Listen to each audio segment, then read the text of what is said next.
નમસ્કાર દર્શક મિત્રો, શૈલેષ પંડ્યા વિનાશ યુટ્યુબ ચેનલના ટ્રેન્ડિંગ ટોપિક્સના આજે 10મા એપિસોડમાં આપનું સ્વાગત છે. દર્શક મિત્રો, આજે ટીચર દિવસ છે, શિક્ષક દિવસ. ભારતના બીજા રાષ્ટ્રપતિ ડૉક્ટર સર્વપલ્લી રાધાકૃષ્ણના જન્મદિવસને નિમિત્તે ટીચર્સ ડે ઉજવાય છે, શિક્ષક દિવસ. આજે 5મી સપ્ટેમ્બર. દર્શક મિત્રો, હવે મારે વાત એ કરવી છે, મારે થોડાક તમને કલયુગ પહેલાંના યુગની આપણી સંસ્કૃતિની વાત કરવી છે. રામથી આપણે શરૂ કરીએ, ભગવાન શ્રી રામથી. તો એ વશિષ્ઠના આશ્રમમાં જઈને શિક્ષણ લે છે. આ વશિષ્ઠના આશ્રમમાં જઈને શિક્ષણ લેવાથી એ જ્યારે વનવાસમાં જવા માટે તૈયાર થાય છે ત્યારે માં કૌશલ્યા એમની પાછળ આવે છે અને કહે છે, હું તો ગાયની જેમ તારી પાછળ પાછળ જ આવીશ દીકરા. એટલો બધો મમતા છે, લાગણી છે પોતાના દીકરા પ્રત્યે. ત્યારે રામનો સંવાદ સાંભળવા જેવો છે વાલ્મીકી રામાયણમાં. એ કહે છે કે માં, તારી પ્રથમ ફરજ તારો પતિ છે, જે મારા પિતા થાય. એ માટે તમારી પ્રથમ ફરજ તમારા પતિ છે.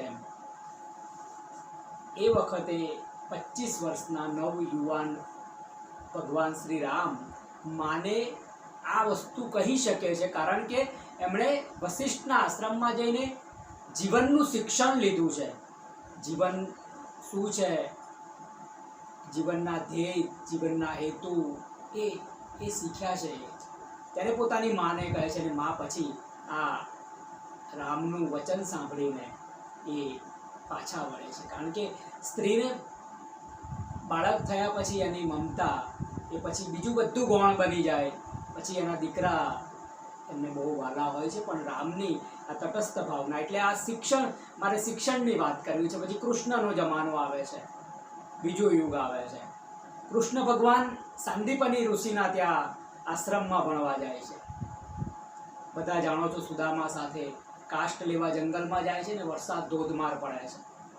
અહીં ગુરુ અને ગુરુના પત્ની શ્રી કૃષ્ણ અને સુદામાને શોધવા નીકળે છે. આ મા બાપનો પ્રેમ છે, કારણ કે મા બાપથી દૂર આશ્રમમાં છોકરાઓને ભણવા મોકલે તો ત્યાં ગુરુ અને ગુરુના પત્ની શ્રી, ધર્મપત્ની શ્રી પોતાના બાળકની જેમ દેખરેખ રાખીને ત્યાં શિક્ષણ લેવાતું હતું.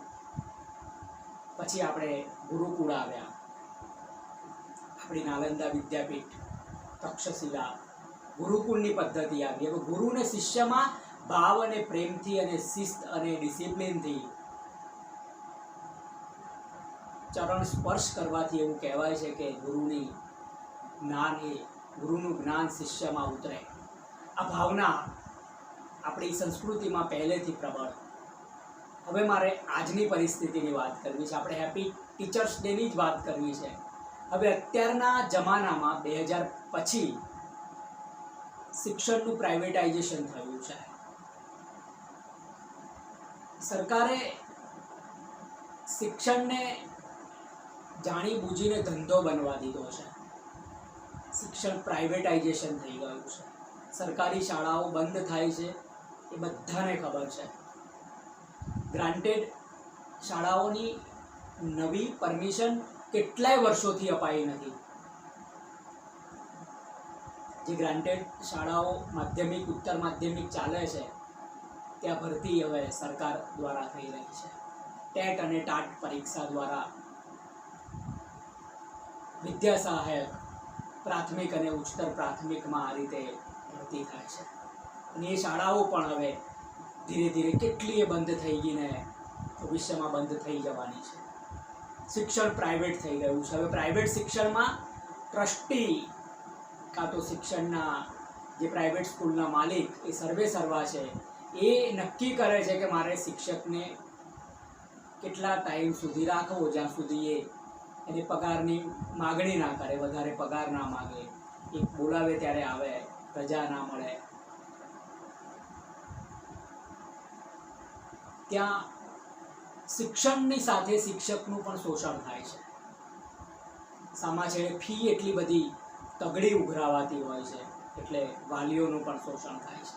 હવે આ બાળકો જે ડિજિટલ બની ગયા છે, સોશિયલ મીડિયા નામનું અને મોબાઈલ નામનું ગેજેટ એમના હાથમાં આવ્યું છે અને એ સ્કૂલમાં પહોંચે છે. તમે અમદાવાદની હમણાં ઘટના મેં ટ્રેન્ડિંગ ટોપિક્સમાંની ચર્ચા કરી હતી કે હત્યા થઈ, બાળકના દફતર તપાસ્યા હતા, એમાંથી ઘણી બધી એવી ખતરનાક વસ્તુઓ શિક્ષકોને મળી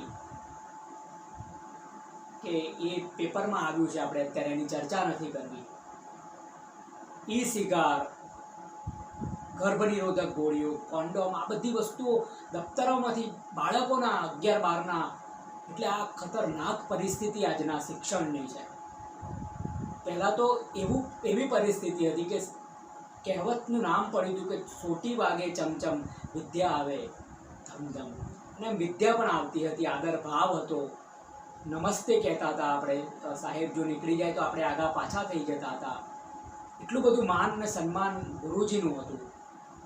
અત્યારે એટલી બધી પ્રાઇવેટાઇઝેશનમાં એટલું બધું ડિજિટલાઇઝેશન થઈ ગયું છે કે શિક્ષકોને પણ એ ભાવ મરી પરવારે, સામે બાળકોને પણ એ વેદના કે લાગણી રહી નથી. વેદના એ અર્થમાં કે કઈ રીતે ભણવું જોઈએ. અત્યારે પણ ગામડાની જે ટ્રસ્ટની શાળાઓ ચાલે છે, સેવાની ભાવનાથી ટ્રસ્ટો બનતા હતા અને માધ્યમિક શાળાઓ ખુલતી હતી.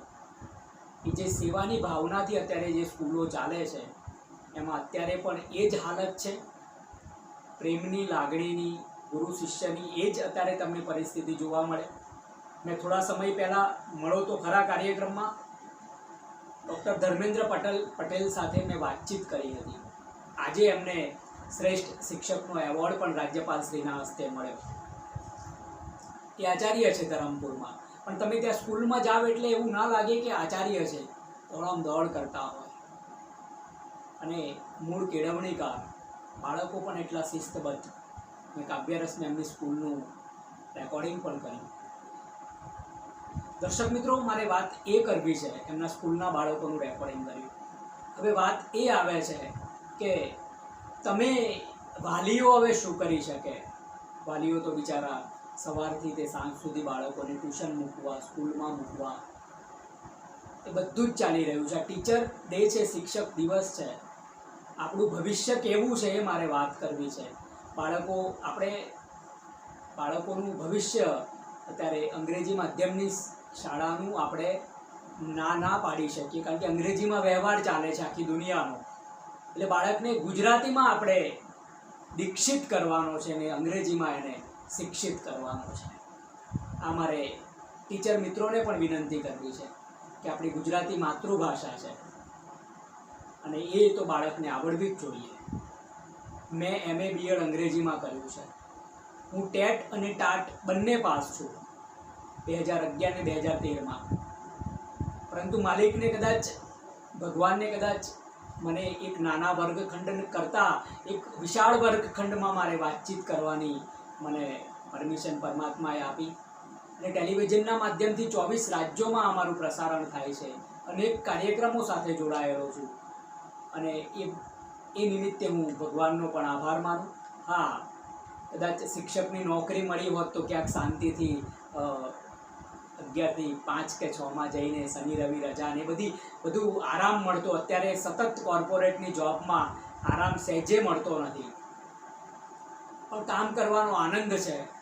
આમ આપની સુધી પહોંચાય છે. કેટલાય મિત્રોને ત્યાં સુધી ઘણા બધાને માધ્યમથી, મેસેન્જરથી અમને પ્લેટફોર્મ પણ મળે છે, એનો આનંદ છે. દર્શક મિત્રો, શિક્ષક દિવસે સૌને શુભેચ્છાઓ આપવી છે. બધા જ મારા મિત્રો છે, શિક્ષક મિત્રો. સરકારી શાળાઓમાં અને પ્રાઇવેટમાં પણ અનેક મિત્રો છે, અનેક આચાર્ય મિત્રો છે. સૌને મારે શુભેચ્છાઓ આપવી છે. શિક્ષક દિવસે આપણે અંદરથી આપણે જોવાનું છે કે આપણે ક્યાં છીએ. પરમાત્માએ આપણને જે કામ માટે મોકલ્યા છે. ધર્મેન્દ્રભાઈનો એક સંવાદ મને યાદ આવે છે. એમના પપ્પા એ સ્કૂલમાં ટીચર જ હતા. એમણે કીધું હતું કે દીકરા, માણસ તું રોપી શકે તો શિક્ષક થા. એ વાત તમારે માણસ બનાવવાના છે. છોકરાઓને, કારણ કે મા બાપ પછી જો સૌથી વધારે પ્રભાવ જો બાળક પર પડતો હોય તો એ શિક્ષકોનો છે. માના સ્તરનો એટલે માસ્તર એમ. એ શિક્ષક બહુ ઊંચી અને બહુ ઊંચું આસન ધરાવતી પ્રતિભા આપણા સમાજમાં હતી. અને આજે જેટલા શિક્ષકોને, કવિ મિત્રોને, શિક્ષકોને, જેટલાને આજે શ્રેષ્ઠ શિક્ષકના એવોર્ડ મળ્યા છે એમને બધાને શુભેચ્છાઓ. સવારે ટેકનિકલ કારણોસર આ રેકોર્ડિંગ ના કરી શક્યો ને રાત્રે આવીને મને ભાવના હતી કે મારે કરવું જ છે, એટલે મારે કર્યું જ અને મારે બધાને શુભેચ્છાઓ આપવી છે. સર્વપલ્લી રાધાકૃષ્ણ સાહેબને પણ વંદન. એમના જન્મદિવસે આપણે આ ટીચર ડે મનાવી રહ્યા છીએ. સૌને અભિનંદન. આપણે જે સમાજમાં જે ઘટના બની છે એમાં જ આપણે જીવવાનું છે. માનો કે ટ્રાફિક છે તો ટ્રાફિકમાં આપણે બાળકને તો મોકલવું જ પડશે, કે આ ટ્રાફિક ઓછો થવાનો નથી. પરિસ્થિતિ અત્યારે પ્રાઇવેટ સ્કૂલોની છે, કરી દીધી છે એવી, તો એમાં જ ભણવાનું છે. પણ આપણે હવે કઈ રીતે આપણે એમાં લાગણી રોપી શકીએ, કઈ રીતે આપણે એને માણસ બનાવી શકીએ અને કઈ રીતે ખરા ખોટાનો ખબર પડે, આ બધી ભાવનાઓ શિક્ષકોને મારે વિનંતી કરવી છે કે તમે જ્યાં છો ત્યાં તમે આપણા રાષ્ટ્રના ઘડતર માટે તમારો ફાળો તો અમૂલ્ય હોય છે. તમને અનેક રજિસ્ટરો જોવાના હોય છે, અનેક કામોમાં તમને જોતરતા હોય છે બધા, પણ છતાંય તમે અડીખમ ઊભા છો, એનો આનંદ છે. ઘણા બધા મિત્રો છે, શિક્ષક મિત્રો મને મોઢા પર હસવું એટલા માટે આવે કે ગોપાલ ઠકાણ પણ મને યાદ આવી ગયા. એમની પણ સજ્જડ સર્વેમાં અનેક કોમેન્ટો આવે છે. આ બધા જ મિત્રોને, બધા ટીચર્સ છે, બધાને અભિનંદન, બધાને શુભેચ્છાઓ. Happy teacher day.